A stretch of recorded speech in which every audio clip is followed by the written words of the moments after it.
Each year, the federal government spends about $31.5 billion on the Pell Grant program. This program allows about 8.6 million low-income students to attend college. This is access to post-secondary education they may not otherwise have.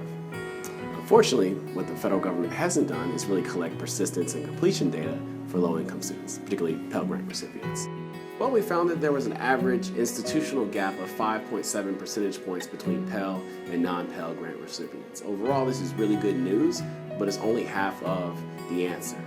Nationally, there was a 14 percentage point gap between Pell and non-Pell Grant recipients, and part of this has to do with where Pell Grant students do and don't enroll. Very few Pell Grant recipients are at highly selective institutions that tend to be larger that have high graduation rates, and far too many are at lower performing schools that are smaller, that don't serve anyone well. We also found that what institutions do matters. In our research, we found that there are institutions who serve Pell Grant recipients very, very well. Over and over again, we found that similar institutions often have very different outcomes for students, and in this report, we found the same thing. We even found institutions literally right down the road from another that serve the same demographic that have wildly disparate outcomes for low-income students.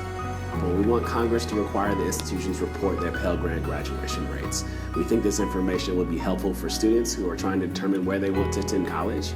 We think it'll be helpful for institutional leaders who are looking to benchmark their performance with Pell Grant recipients to the performance of other peer institutions.